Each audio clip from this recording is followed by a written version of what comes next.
오늘도 우리 주님께서 흔들리는 우리의 삶을 다시 한번 주님이 안전하게 붙드시는 것을 확인하는 귀한 주말이 되기를 원합니다. 우리 함께 찬양하겠습니다.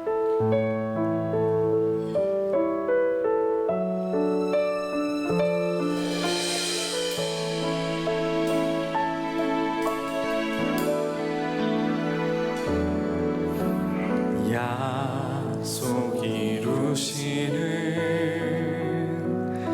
신실한 나의 주님, 조금 더딜지라도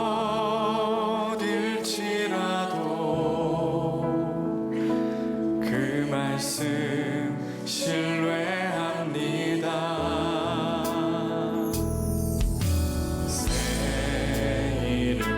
주시고 수치를 거두시네. 내 믿음 연약할 때 먼저 찾아주시네.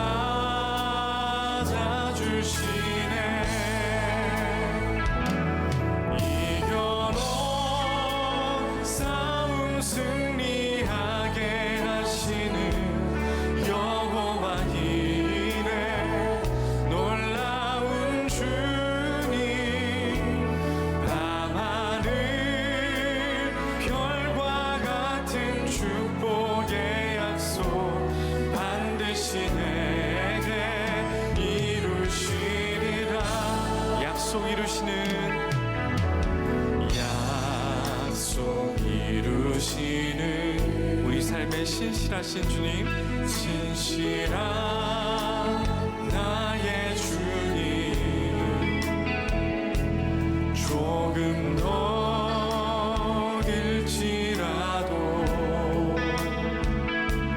그 말씀 신뢰합니다. 새 이름 주시고 수치를 거두시네. 내 믿음 연약할 때 먼저 찾아주시네.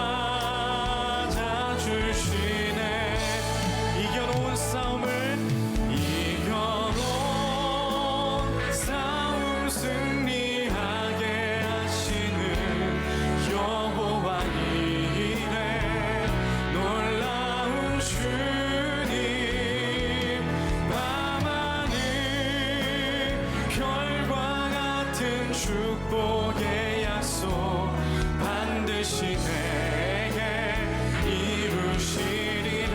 지금까지 에베네셀, 지금까지 에베네셀, 오늘 여기 임마누엘,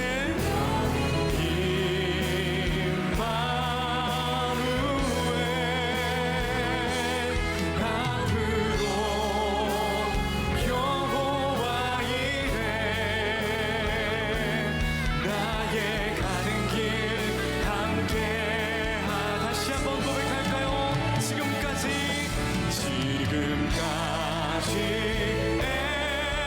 에베네셀, 여기 임마누엘,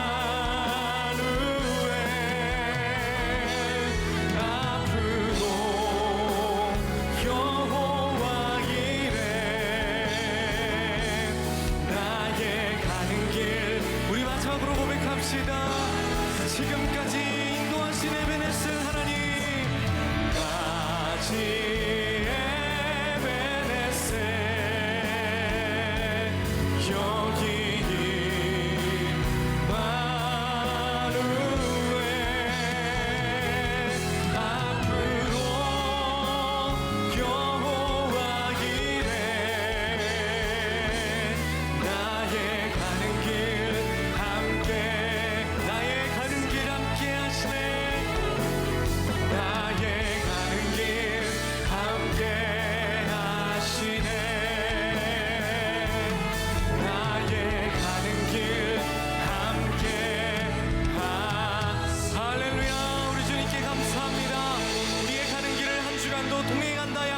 주시는 하나님께 시간 자리에서 일어나셔서 찬양하며 주님을 예배하겠습니다.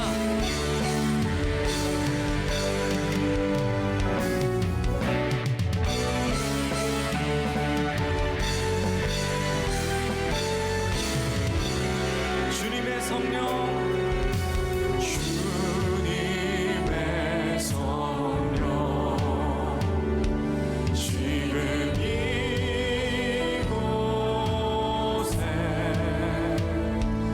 임하소서.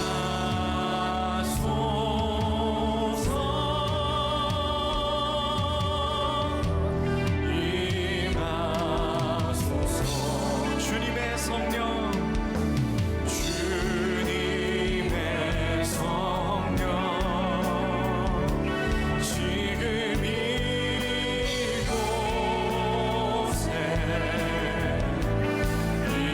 임하소서. 우리와 동행하시는 성령님을 우리의 삶 가운데로 초대하며 함께합니다. 할렐루야, 할렐루야,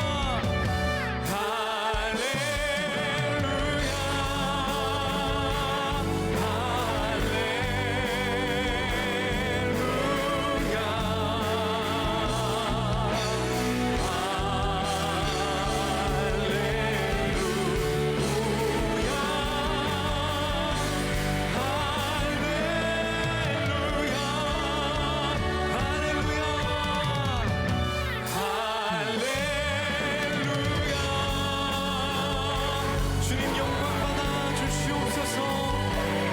찬양받게 합당하신 주님을 높여드립니다. 우리와 동행을 약속하시는 그 주님을 찬양합니다. 할렐루야,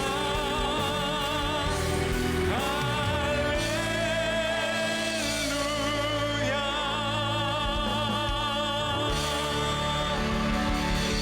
주님께 감사합니다. 우리의 마음을 모아 함께 사도신경 하시겠습니다.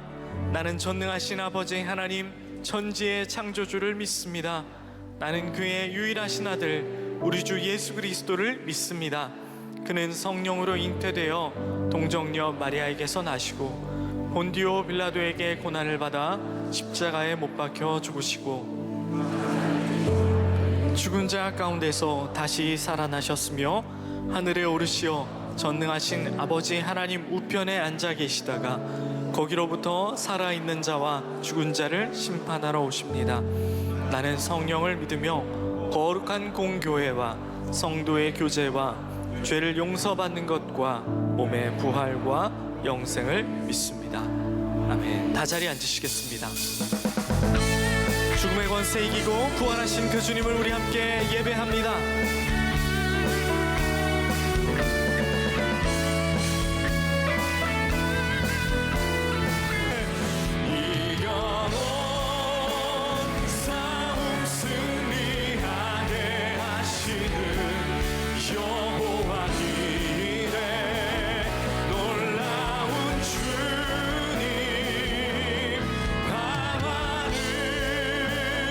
별과 같은 축복의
붙잡기를 원합니다. 주님, 기도하시겠습니다. 부활의 아침을 지나 새 삶을 시작하는 우리에게 세상의 공포와 두려움이 아니라 부활의 승리를 기억하며 이겨놓고 싸우는 믿음을 품게 하시니 감사합니다. 엠마오로 돌아가던 두 제자처럼 슬픔과 절망에 사로잡힌 이들이 있다면 이 시간 눈을 밝혀주시어 동행하여 주시는 부활해 주시는 주님을 알아보게 하여 주시고, 절망을 넘어 다시 주님의 뜻을 깨달아 다시 소명의 예루살렘으로 향하는 인생 되게 하여 주옵소서. 죽음의 골짜기를 지나는 이들이 있습니다. 힘겹고 어렵지만 나의 힘이 되신 여호와를 찾으며 나의 방패시오 구원의 뿌리시오 산성이신 주님을 붙들게 하여 주시옵소서. 삶의 모든 순간 함께 해주신 에베네셀의 하나님, 오늘 여기 임마누엘의 은혜를 주시고 여호와 이레의 소망으로 미래를 내다보며 기대하게 하여 주시옵소서. 우리가 소망으로 준 부활의 주님을 붙들겠습니다. 예수 그리스도의 이름으로 기도하였습니다. 아멘.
오늘 주일 예배 함께하는 여러분들 한 사람 한 사람을 주님의 이름으로 사랑하고 축복합니다. 제가 매년 우리 교회에서 사역을 하다가 목사 안수를 받은 사람들은 첫 번째 예배, 안수받고 첫 번째 예배에 축도를 합니다. 그래서 오늘도 4명의 이제 목사님들이 축도를 하는데, 오늘 요 예배를 마치고 마지막 시간에 정부연 목사 어디 있는 곳? 네, 저기 일어나 봐요. 이제 목사 안수를 받고 오늘 이제 축도를 하게 될 거예요. 앉으세요. 그런데 문제는 요즘 제가 자꾸 깜빡깜빡하고 제가 설교 마치고 찬양하다가 제가 축도를 그냥 해버려서 몇 번 이렇게 좀 난감한 경우가 있었어요. 그러니까 여러분들이 오늘 기억해야 되는 건 뭐냐면, 오늘 제가 말씀을 다 마치고 제가 찬양하고 축도를 하면 여러분들이 정부연 이렇게 하셔야 돼요. 네, 그래서 제가 실수하지 않도록 제가 자꾸 잊어버려서. 자, 기억하시고, 자, 오늘 말씀의 제목은 두려움을 이기는 두려움입니다. 두려움을 이기는 두려움. 제목을 참 잘 잡지 않았나요? 흥미가 생기죠? 네, 흥미가 생길 거예요. 두려움을 이기는 두려움은 어떤 것일까? 오늘 우리가 이제 듣기도 했지만 계속 부를 찬송 중에 하나가 나의 힘이 되신 여호와여입니다. 나의 힘이 되신 여호와여, 내가 주님을 사랑합니다. 주는 나의 반석이시며 나의 요새시라. 자, 보세요. 다윗이 이 찬양 시를 썼는데, 나의 힘이 되신 여호와여, 내가 주님을 사랑합니다. 굉장히 아름다운 가사죠. 근데 제가 오늘 말씀을 준비하다가 제가 깨닫게 된 건, 다윗은 이렇게 아름답게 이 찬양을 부르지 않았을 거라는 거예요. 저에게 느껴지는 것은 이런 느낌이에요. 나의 힘이 되신 여호와여, 내가 주님을 사랑합니다. 저는 다윗이 이렇게 불렀을 것 같아요. 왜냐하면 지금 이 시를 지었을 때의 상황이, 다윗이 사울왕에게 쫓겨서 죽음의 위협 가운데, 두려움 가운데 이 찬양을 부르고 있어요. 나의 힘이 되신 여호와여, 내가 주님을 사랑합니다.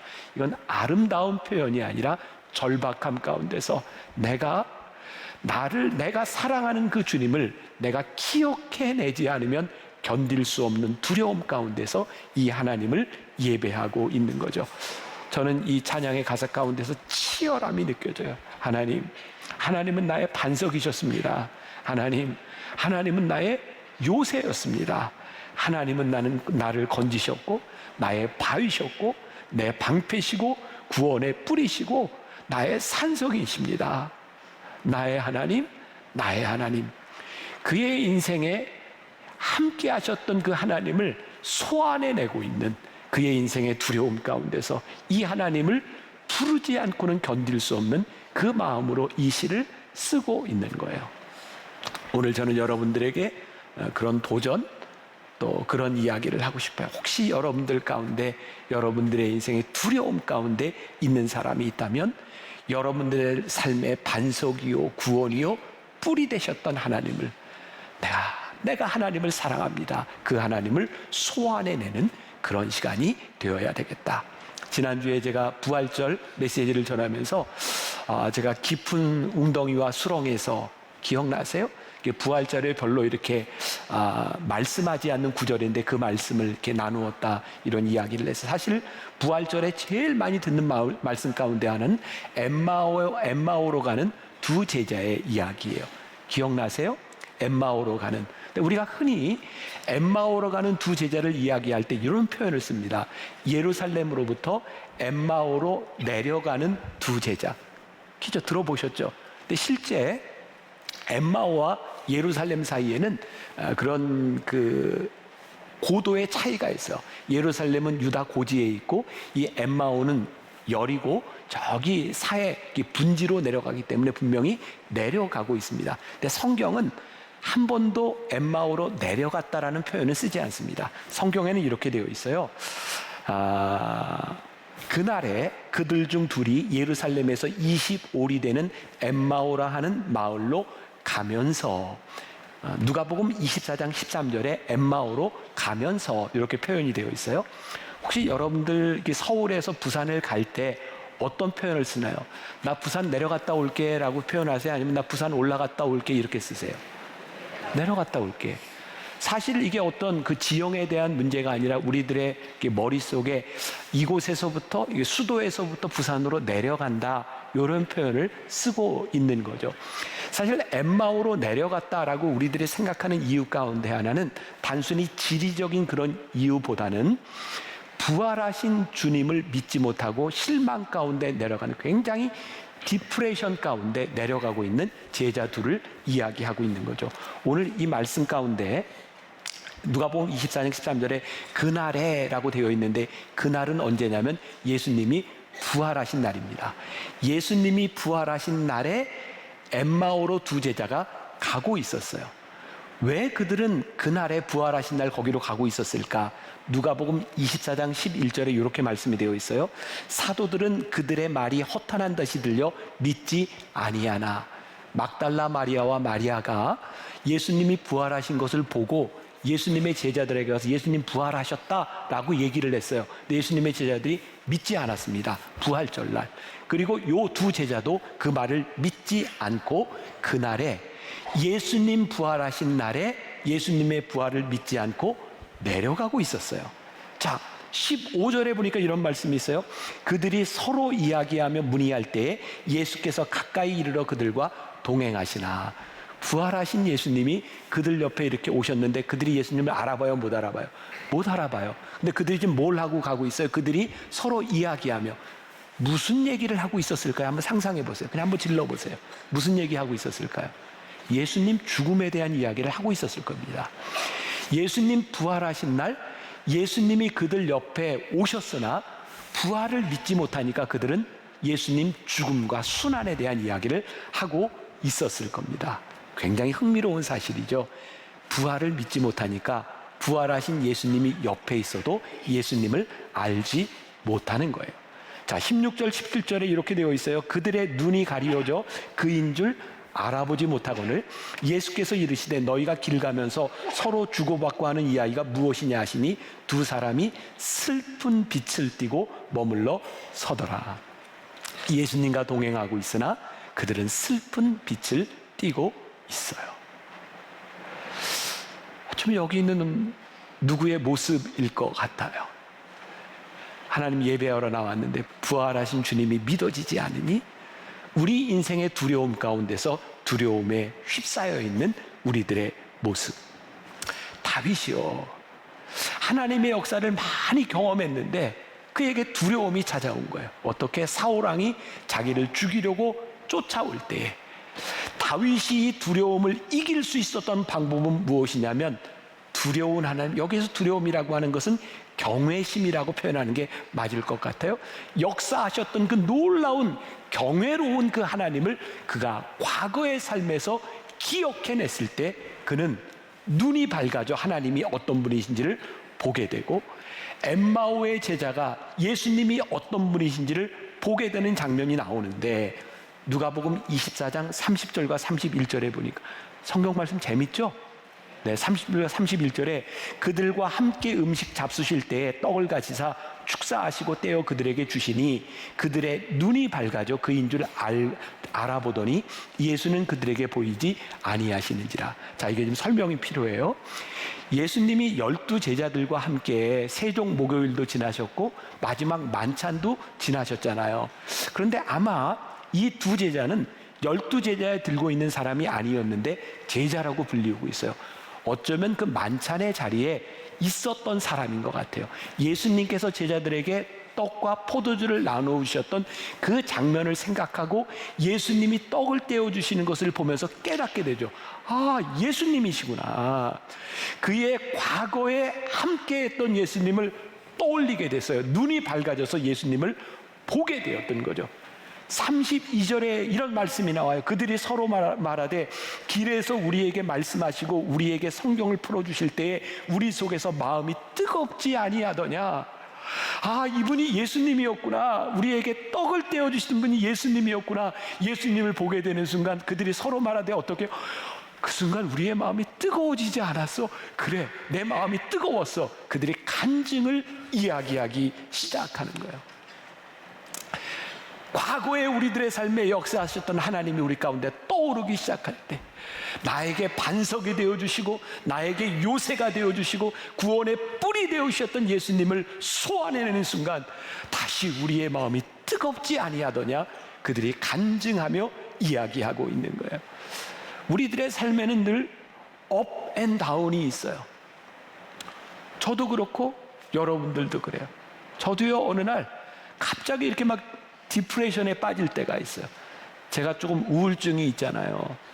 우울증 있는 분들은 너무 잘 알 거예요. 우울증의 증세가 뭐예요? 우울한 거잖아요. 우울증이 우울해요. 근데 제가 갑자기 그렇게 제가 다운될 때가 있어요. 우울해요. 저는 그때 제 아내한테, 제가 제 사무실에 있는 사람들한테 그렇게 얘기해요. 내가 갑자기 우울하다. 이유가 없어요. 어떤 때는 이유가 있을 수도 있고. 근데 우울한 삶을 저도 살아갈 때가 있어요. 근데 그때 저는 뭘 하는가? 지난주에 얘기했잖아요. 저는 찬송을 많이 한다. 내 삶에 하나님을 소환해내는 거야. 아, 하나님 그때 그렇게 역사하셨지. 여러분들의 삶에 업 앤 다운이 있을 때, 우리들의 삶에 역사하셨던 그 하나님, 우리들의 삶이 무기력해질 때 우리와 함께 하셨던 하나님. 그리고 다윗은 시편 18편 3절에서 이렇게 고백하고 있는 거예요. 내가 찬송 받으실 여호와께 아뢰리니. 찬송 받으실 하나님. 여러분, 우리가 여기에서 이렇게 하나님을 찬양하는데 그냥 찬양하는 게 아니라 그 하나님을 생각하고 났더니 하나님이 어떤 분이에요? 하나님은 찬송받기에 합당하신 분이야. 우리의 찬송의 자세가 다른 거예요. 내 삶에 찬송받기에 합당하신 그 하나님께 우리들이 찬송하게 되는 거예요. 제가 지난주에도 유기성 목사님, 이찬수 목사님 설교 이야기를 했는데, 저도 다른 분들 설교를 들어요. 이찬수 목사님 설교 가운데 아주 흥미로운 구별이 하나 나온 게 있는데요. 열왕기상에 보면 엘리야라고 하는 그 선지자가 나오잖아요. 우리가 잘 아는 열왕기상 19장에 엘리야가 그 이방 선지자들과의 전투에서 승리하고 난 다음에 디프레션에 빠져가지고 저 광야로 가서 로뎀나무 아래서 죽으려고 하잖아요.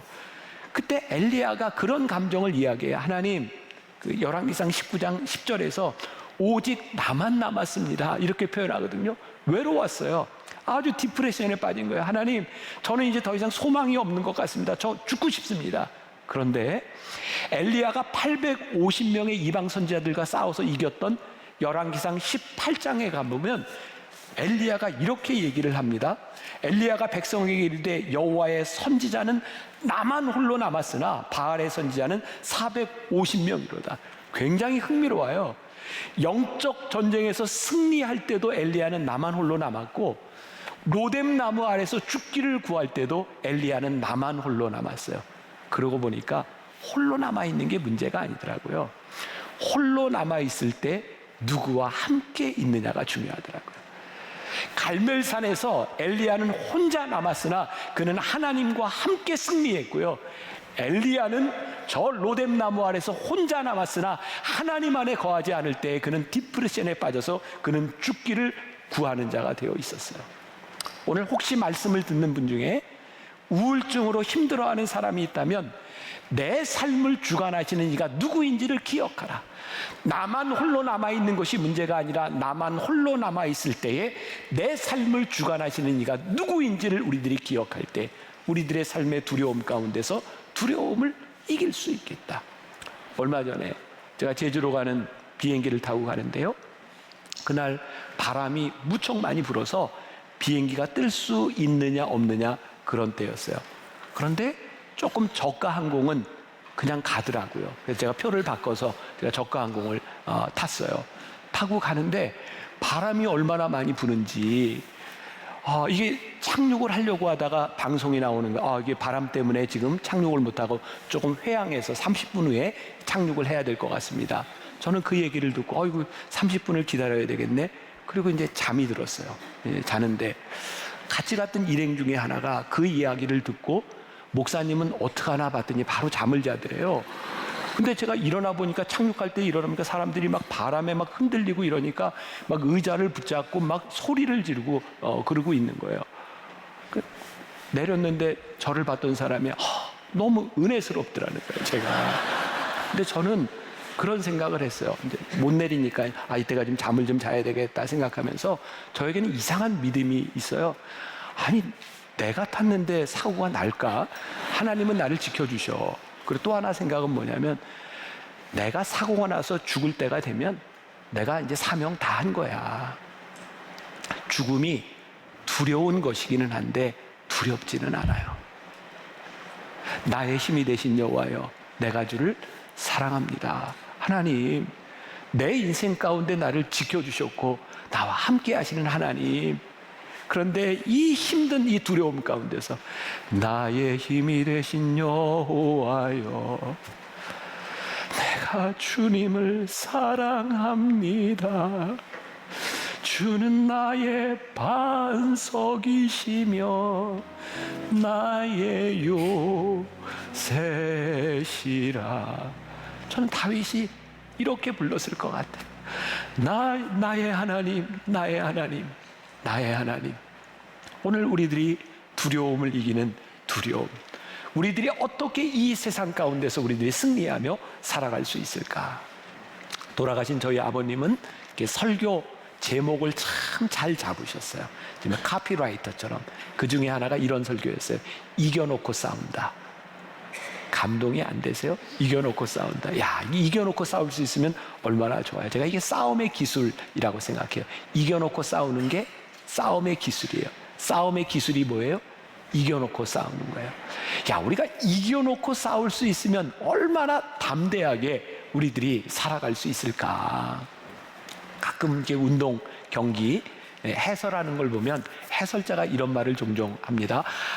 저 두 사람이요, 막상막한데요, 저 선수가 조금 유리할 것 같습니다. 저 선수는 우승해본 경험이 있어요. 아마 이런 순간에 저 선수가 우승하지 않을까요? 팀별로 경기를 내도 해설자가 그렇게 얘기해요. 이야, 정말 막상막하의 승부인데요, 아마 저 팀이 이길 것 같습니다. 저 팀 우승해본 경험이 있어요. 굉장히 중요한 일입니다. 우리들의 삶에 나와 함께 하셨던 하나님, 우리의 믿음을 소환해. 나의 힘이 되신 여호와여, 내가 주님을 사랑합니다. 오늘 그 하나님을 우리들이 소환해낼 수 있을 때 우리는 이겨놓고 싸우는 싸움을 싸울 수 있는 거예요. 우리나라 골프 선수 중에 김인경이라는 선수가 있습니다. 나비스코 챔피언십에서 30cm 되는 그 퍼팅을 놓쳐서 우승을 놓치잖아요. 그 다음부터 이 선수가 결승에 가도 우승부터 계속 퍼팅을 못합니다. 해설자가 늘 그런 이야기를 합니다. 저 선수가 그때 넣지 못했던 기억 때문에. 미국 선수 중에 스테이시 루이스라고 하는 골퍼 선수가 있어요. 2013년도에 세계 랭킹 1위까지 올라갔던 선수입니다. 찾아보지 마세요. 내가 다 확인하고 나왔어요. 내가 다 확인했어요. 그냥 믿으세요. 네, 그 친구가 2013년도에 1위까지 갔는데요, 계속해서 우승을 놓치는 거예요.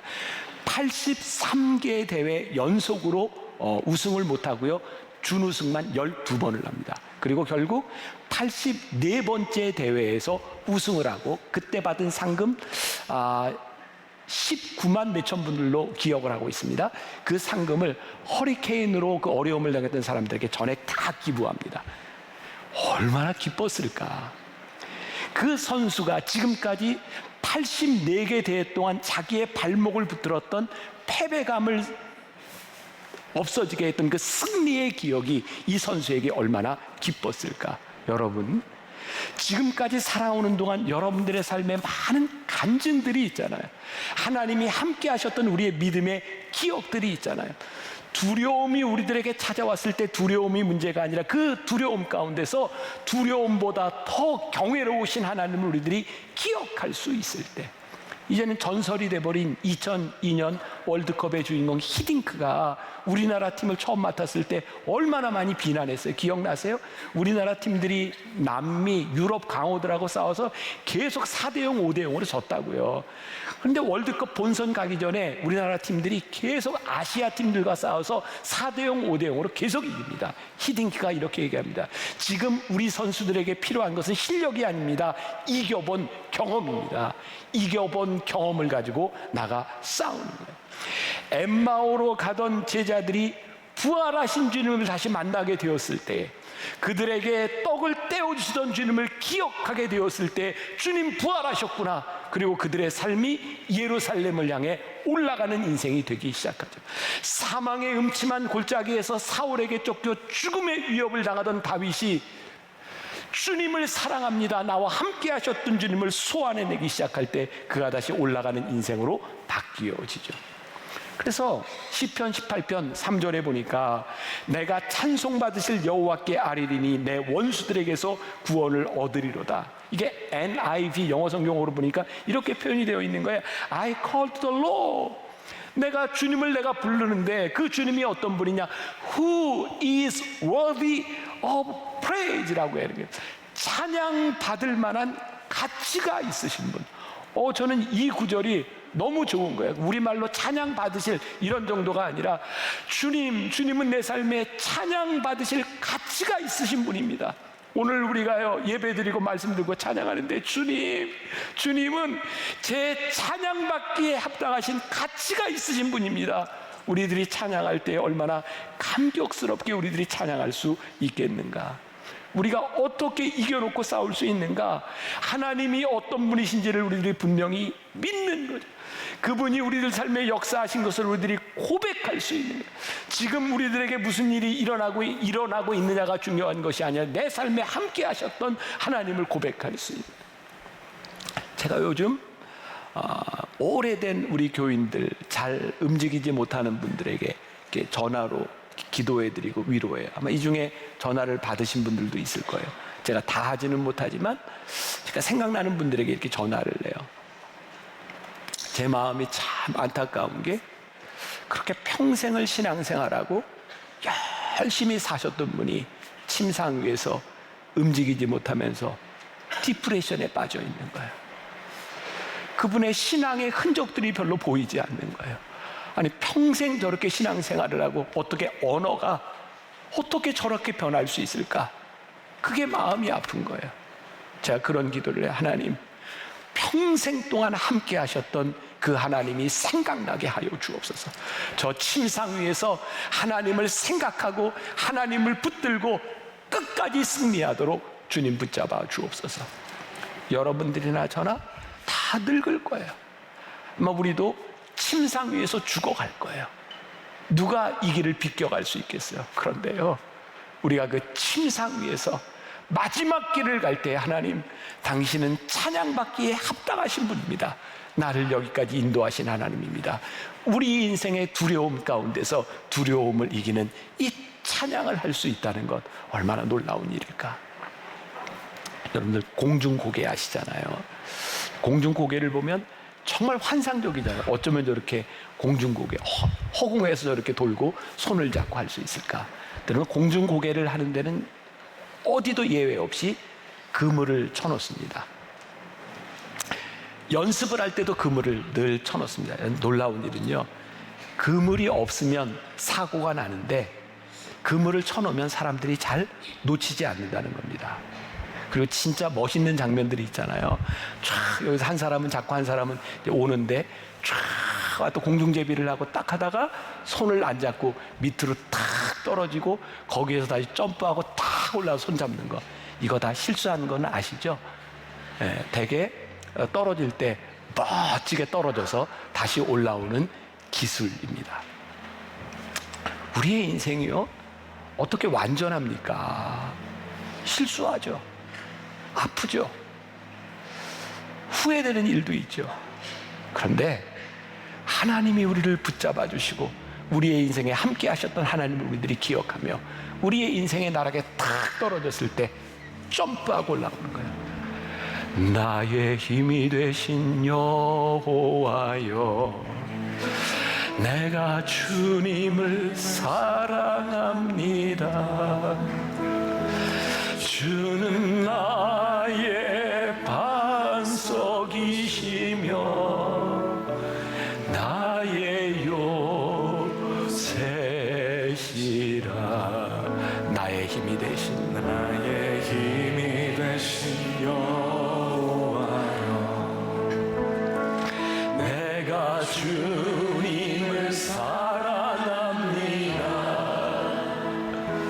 주는 나의 반석이시여 나의 요새시라. 주는 나의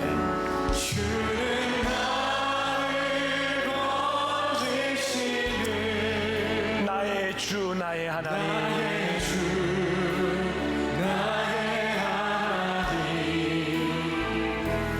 나의 피할 바위시여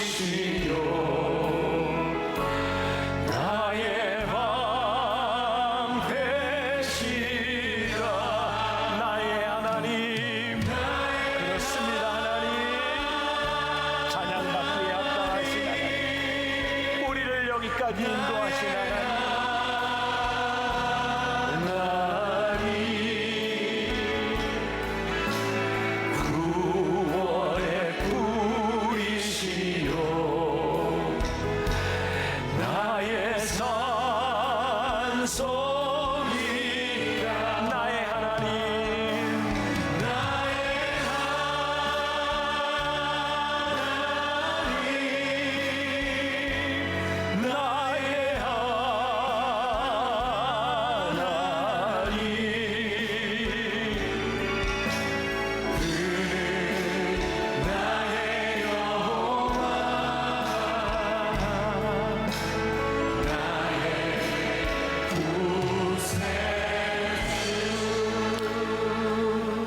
시편 3편 3절에 다윗이 이런 노래를 해요. 여호와여 주는 나의 방패시오 나의 영광이시오 나의 머리를 드시는 자신이다. 언제 이 시를 썼는지 아세요? 다윗이요, 그의 아들 압살롬에게 쫓겨서 죽음의 골짜기 기드론 골짜기를 지나갈 때 다윗이 이 시를 씁니다. 여호와여 주는 나의 방패시오 나의 영광이십니다. 오늘 우리들에게 제일 중요한 게 있어요. 나의 힘이 되신 여호와를 우리들의 삶에 소환해내는 거예요. 하나님이 우리를 여기까지 인도하셨구나. 에벤네셀의 하나님, 여기까지 인도하신 하나님을 생각하니 하나님이 나와 함께 하시는구나. 임마누엘의 하나님, 와, 지금도 나와 함께 하시는 하나님을 생각하니 하나님은 앞으로 미래에도 여호와 이레의 하나님으로 나와 함께 하실 거야. 나의 하나님, 나의 하나님, 나의 하나님, 나의 하나님, 나의 하나님,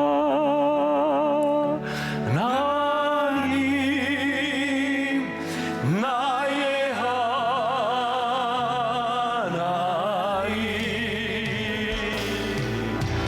구원의 불이시요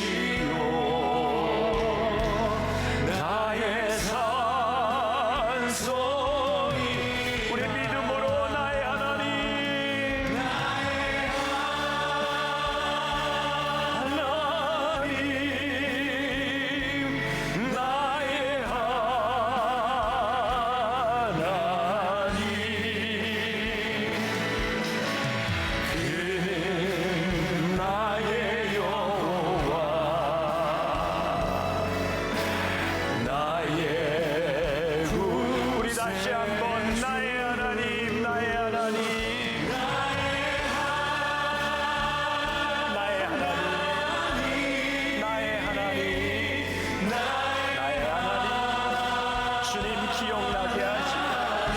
붙잡게 하여 주옵소서. 아버지 하나님, 우리의 믿음의 기술 계획을 다시 한번 소환되게 하여 주옵소서. 우리를 붙잡아 주시는 하나님, 나와 함께 하시는 하나님, 내 인생의 나락에서 나를 잊지 않으셨던 하나님, 나를 붙잡아 주셨던 그 하나님을 우리들이 다시 고백하게 하여 주시옵소서.